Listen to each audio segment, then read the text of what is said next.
এখন থেকে আপনার প্রিয় সিরিয়ালগুলো ফ্রিতে দেখুন এক্সক্লুসিভলি শুধুমাত্র সান নেক্সটে। এখনই অ্যাপ ডাউনলোড করুন।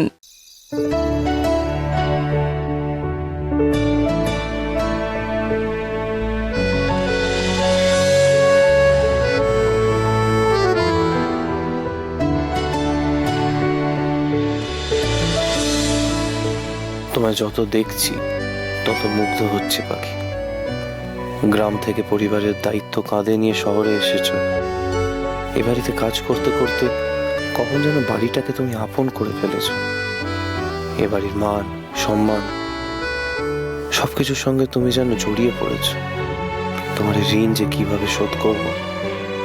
মোহিত বাবু বড় কথা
আজকে যা হলো তাতে আমি এইটুকুনি বুঝতে পেরেছি যে আমি যদি আবার চেষ্টা করি তাহলে আমি আবার আগের মতন ফিরতে পারবো। এই কথাটাই তো তোমাকে আমি এতদিন ধরে বলেছি, নিজের উপরে ভরসা রাখো, হাল ছেড়ো না। আজকে দেখলে তো আমি তো তোমার কথা কোনোদিনও ফেলে দিইনি। না, তুমি হয়তো ভেবেছো যে আমি বদ রাখি, অসভ্যের মতন আচরণ করি, তাই জন্য একদম না। তুমি এসব কথা কেন বলছো? কে বলেছে তোমাকে এইসব কথা?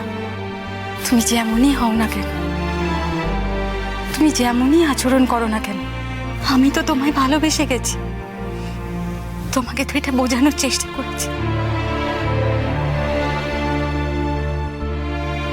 কি হলো? তুমি কাঁদছো কেন? আমার কোনো কথায় কষ্ট পেলে? সবাই মনে মনে আমাকে খারাপ মানুষই ভাবে, জানো তো। যতই মুখে যা বলুক না কেন, মনে মনে সবাই আমাকে খারাপ মানুষ ভাবে। রোহিত, আমি তো তোমায় বললাম তোমার মধ্যে একটা ভালো মানুষ আছে। আর কেউ বুঝুক না বুঝুক, আমি তো সেটা দেখতে পাই। তোমায় কে বুঝলো না বুঝলো তাতে কি যায় আসে বলো তো? শুধু আমি কেন, মা, মোহিত, এরা সবাই তোমার ভালো চায় গো। না, কেউ চায় না। হয়তো মায়ের কথাটা আলাদা, কিন্তু বাবা, মোহিত, এরা সবাই আমাকে খারাপ ভাবে, জানো তো। কিন্তু বিশ্বাস করো, আমি কিন্তু কারোর খারাপ চাই না। আমার সাথে কারোর শত্রুতা নেই। আমি শুধু সবার মাঝখানে থাকতে চাই, আমি একা পড়ে থাকতে চাই না। এমন একটা ঘটনা ঘটলো, আমার পাটার এই অবস্থা হলো, তারপরে কিন্তু সবাই আমাকে এক ঘরে করে দিয়েছে, যেখানে সবাই আমাকে আমার প্রতি সদয় হওয়া উচিত, সেখানে সবাই আমাকে শত্রু বানিয়ে দিল। আমাকে ব্যবসা থেকে বাদ দিয়ে দিল, আমাকে কোণঠাসা করে দিল। আমার মনে হলো শুধু পা নয়, আমার মেরুদণ্ডটাও ভেঙে গেছে। তুমি ভুল ভাবছো। বাবা, মোহিত, এরা তোমাকে খুব ভালোবাসে। মোহিত তোমাকে নিয়ে কতটা কনসার্ন তুমি নিজেও জানো না সেটা। হ্যাঁ, কনসার্ন হয়তো, কিন্তু কত ভালোবাসে। কিন্তু অহনা, আমি খুব একলা হয়ে গেছি। এই পরিবারের থেকে আমি আলাদা হয়ে গেছি। জীবনে সবকিছু আমাদের মতো করে হয় না রোহিত।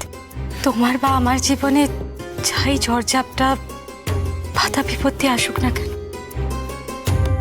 আমরা ঠিক সামলে নেব। আমার মন বারবার কি বলে জানো তো, তুমি আবার আগের জায়গায় ফিরবে, তুমি আবার নিজের পায়ে উঠে দাঁড়াবে।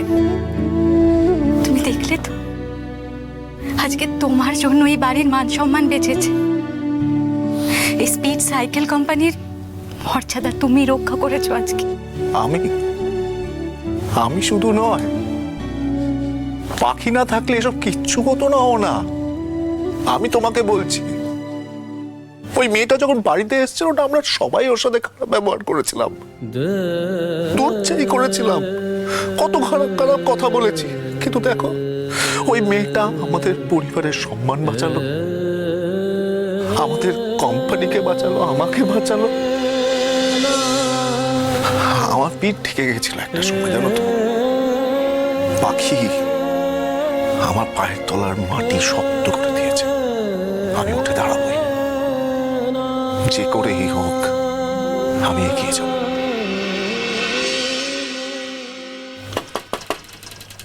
আসবো বড়দা ভাই, কিছু কথা ছিল। আয়।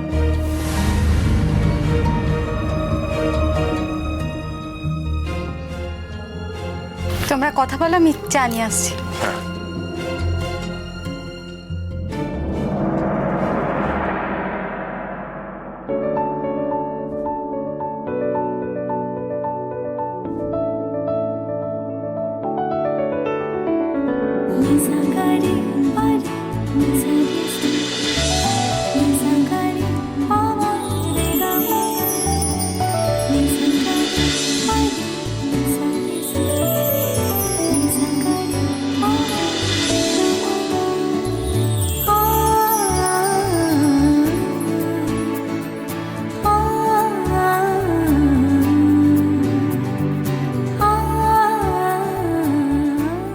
আচ্ছা, তুমি যে আজ এত বড় উপকার করলে, তার জন্য কি চাও?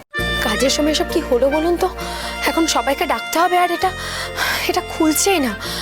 দাঁড়িয়ে দেখছেন কি? একটু সাহায্য করুন না, ওড়নাটা একেবারে জড়িয়ে গেছে। থাক না জড়িয়ে।